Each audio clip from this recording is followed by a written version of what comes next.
নমস্কার বন্ধুরা, আজ আমি চলে এসেছি একটা অন্যরকম রেসিপি নিয়ে। কী বলো তো, আজকে আমি কী বানাবো? কাঁচা আম নিয়েছি, আমটা সবগুলোই আমি ধুয়ে মুছে নিয়েছি। আর আমের এই যে গোটার কাজটা কেটে না জলে ভিজিয়ে রাখলে পরে তাহলে একটুখানি অনেকে জিপ টুকটুক করে, সেটা করে না। শসা নিয়েছি একটা পেঁয়াজ, একটা টমেটো, একটা কাঁচা লঙ্কা আর এক বাটি ভেজানো ছোলা। এটা দিয়ে কী হবে বলো তো, এটা দিয়ে খুব টেস্টি একটা জিনিস তৈরি হবে। এটা হবে একটা স্যালাড, কাঁচা আমের স্যালাড। এই খাবারটা অবশ্য আমাদের এখানকার না, ওয়েস্ট বেঙ্গলের না, এটা কেরালার খাবার। তো আমি এটা এখন বানাবো, তাই তোমাদের সাথে শেয়ার করছি। খুব টেস্টি হয়, দুর্দান্ত হয় খেতে।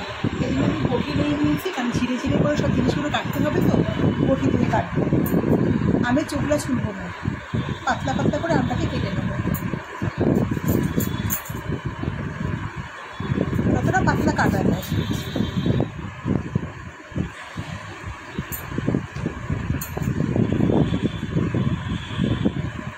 একদম ঝিরি ঝিরি করে কাটবো। সেই কারণেই বটিটা নিয়েছি, কারণ আমার চাকু দিয়ে এত ঝিরি ঝিরি করে আমি কাটতে পারি না। এভাবে আমটা আমি কেটে নিয়েছি, একে একে সবজিগুলো আমি এভাবে কেটে নেব। আমার এগুলো কেটে নেওয়া হয়ে গেছে। যে শসাটাকে ঝিরি ঝিরি করে কেটেছি, কাঁচা আমটাকে এভাবে কেটেছি, আর টমেটোটাকে আমি গোল গোল করে কেটেছি রিং রিং করে, কারণ দেখতে খুব ভালো লাগবে। আর একটা কাঁচা লঙ্কাকেও একদম ঝিঝিরি করে কুচিয়ে নিয়েছি, আর পেঁয়াজটাকে কুচিয়ে নিয়েছি। আমি আবার এক বান্ধবীর বাড়ি যেটা খেয়েছিলাম, আমার ভীষণ ভালো লেগেছে। ওখানেও কিন্তু সবজিগুলো এভাবেই সে কেটেছিল।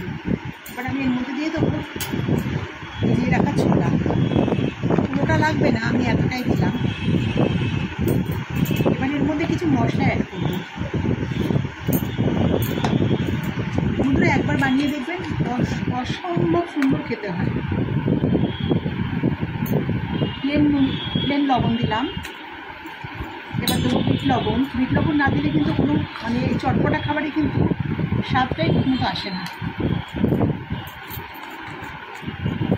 আমি সামান্য একটু লঙ্কার গুঁড়ো ব্যবহার এখানে করবো, সামান্যই দেবো, যেহেতু আমি কাঁচা লঙ্কা দিয়েছি। আর এটা হচ্ছে ধনে আর জিরে শুকনো খোলায় ভেজে আমার বাড়িতে এগুলো গুঁড়ো করা থাকে, সেটা আমি 1 চামচের মধ্যে দিয়ে দিই।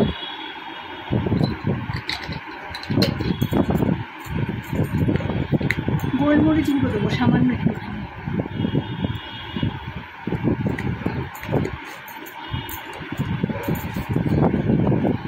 শেষমেশ দেবো চাট মশলা না দিলে কিন্তু এটার টেস্টটাই ঠিক আসবে না। এবার এগুলো সবগুলোকে একসাথে ভালো করে মাখবো।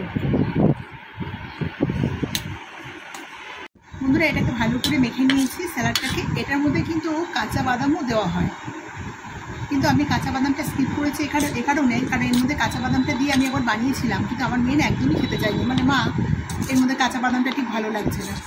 তাহলে কিন্তু এই কেরালিয়ান স্যালাডে কিন্তু কাঁচা বাদামটা দেওয়া হয়, আপনারা দিলেও দিতে পারেন। এটা কিন্তু অসম্ভব টেস্টি একটা খাবার। এটা রুটির সাথে খুব ভালো লাগে, বা যারা একটু চটপটা খাবার খেতে পছন্দ করে। আমার মেয়ে তো একটু খেয়ে দেখে বললো, মা দুর্দান্ত হয়েছে। এভাবে কিন্তু আমের তো আমরা অনেক রকম রেসিপি বানিয়ে খাই। একবার এইভাবে বানিয়ে খেয়ে দেখবেন বন্ধুরা, অসম্ভব সুন্দর খেতে হয়। রেসিপিটা কেমন লাগলো অবশ্যই কমেন্টে জানাবেন। আর রেসিপিটা ভালো লেগে থাকলে কিন্তু একটা লাইক দেবেন।